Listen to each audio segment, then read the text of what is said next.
तो दोस्तों आपका अपने स्टूडेंट ग्रुप चैनल पे बहुत बहुत स्वागत है। दोस्तों अगर आप बीए इंट्रेंस एग्जाम की तैयारी कर रहे हैं तो ये वीडियो आप सभी के लिए बहुत ही इम्पोर्टेंट होने वाला है, क्योंकि ऐसे ही सवाल जो है कि आपके बीए इंट्रेंस एग्जाम में पूछे जाते हैं। तो आइए अब इस वीडियो को शुरू करते हैं। पहला सवाल हो जाएगा आज का आपका कि ताप का SI मात्रक है। तो क्या है दोस्तों, आपका हो जाएगा ऑप्शन नंबर ए केल्विन। जी हाँ दोस्तों। दूसरा क्वेश्चन आपका है कि निम्न में किस समूह की सभी राशियां सदिश हैं। तो दूसरे का हो जाएगा आपका ऑप्शन नंबर डी उपरोक्त जो है कि सभी। उसके बाद दोस्तों तीसरा क्वेश्चन आपका है कि निम्न में किस समूह की सभी राशियां अदिश हैं। तो कौन सी राशियां हैं, तो आपका ऑप्शन नंबर जो है कि हो जाएगा डी।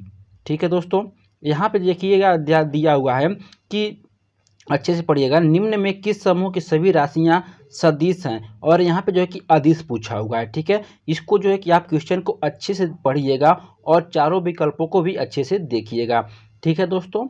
उसके बाद आपका जो है कि अगला सवाल है चौथा कि एक प्रकाश वर्ष बराबर होता है। तो किसके होता है, ऑप्शन नंबर चौथे का बताना है आपको।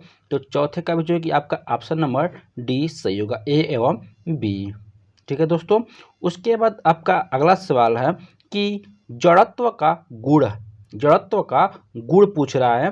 तो कौन सा सही होगा, तो आपका जो कि ऑप्शन नंबर ए होगा, प्रत्येक वस्तु में होता है। ठीक है।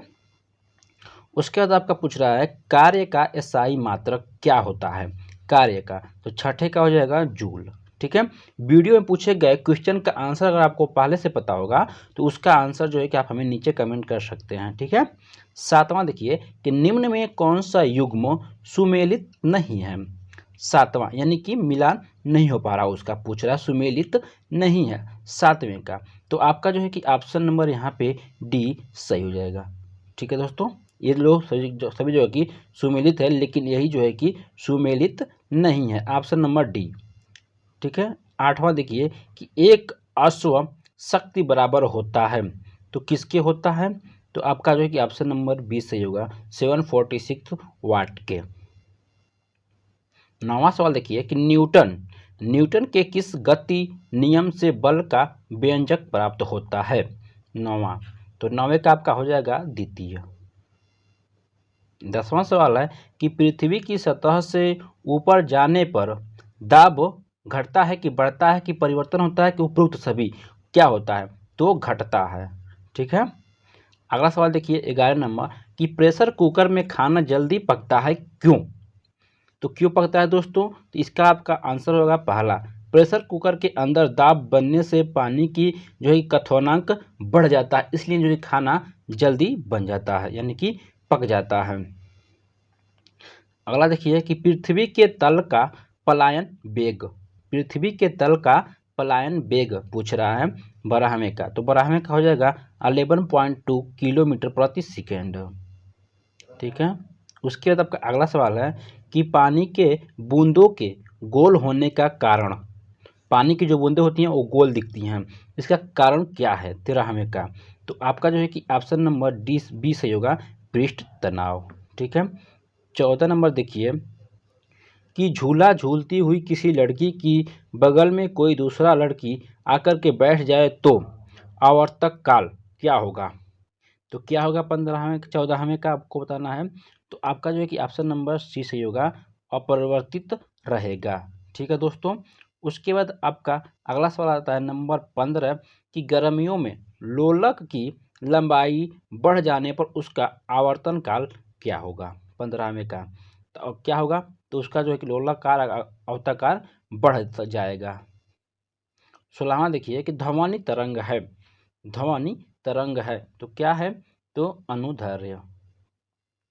उसके बाद आपका अगला सवाल है कि अनुप्रस्थ तरंगे किस माध्यम में उत्पन्न की जा सकती हैं। नंबर 17, तो आपका जो है कि ऑप्शन नंबर बी यहाँ पे सही हो जाएगा। नंबर 18 देखिए कि अनुदैर्ध्य तरंग किस माध्यम में उत्पन्न की जा सकती हैं 18वां। तो आपका हो जाएगा ऑप्शन नंबर डी, इन तीनों में, यानी कि ठोस द्रव गैस तीनों में। ठीक है। उसके बाद आपका अगला सवाल है कि आवृत्ति का मात्रक है नंबर 19, तो हर्ट्ज, ऑप्शन नंबर ए आपका सही होगा। नंबर 20 देखिए कि ध्वनि तरंग का वेग सबसे अधिक होता है, तो किस में होता है? नंबर 20वां आपको बताना है, तो ठोस में।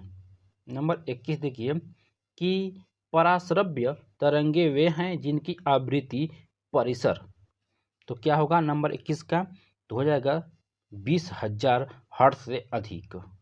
ठीक है दोस्तों, अगला सवाल देखिए शुष्क वायु में ध्वनि की चाल क्या होगी? नंबर 22, तो क्या होगी? आपका ऑप्शन नंबर जो है कि सी सही होगा, 332 मिली सेकेंड। अगला सवाल देखिए कि स्त्रियों की ध्वनि पतली होती है क्योंकि, क्योंकि पूछ रहा है, तो यहाँ पर विकल्प दिया हुआ है, बताइए क्यों होता है 23वें का? तो स्त्रियों की ध्वनि का क्या है, तो तारत्व अधिक होता है, इसलिए जो है कि उनकी आवाज पतली होती है। अगला सवाल है कि स्पष्ट प्रतिध्वनि सुनने के लिए श्रोता एवं परावर्तक के बीच की दूरी होनी चाहिए, यानी कि दोस्त जो आवाज़ हमारे फ्रेंड लोग बोलते हैं पास में रह के, तो कितनी जो है कि दूरी रहेगी तो स्पष्ट आवाज़ आएगा। नंबर 24 का तो हो जाएगा आपका ऑप्शन नंबर बी 17 मिलीमीटर। अगला सवाल देखिए कि निम्न में से किस विद्युत चुम्बकीय तरंग का वेधन क्षमता सर्वाधिक है? नंबर 25, तो आपका हो जाएगा ऑप्शन नंबर सी गामा किरणें। अगला सवाल है कि किस तापमान पर सेंटीग्रेड एवं फ़ारेनहाइट तापमापियों के मान का सम्मान होता है, यानी कि समान होते हैं? 26वां, तो 26वें का आपका हो जाएगा ऑप्शन नंबर बी -40 सेल्सियस। 27 देखिए कि ऊष्मा का SI मात्रक है, तो क्या होगा आपका ऑप्शन नंबर सी सही होगा, जूल।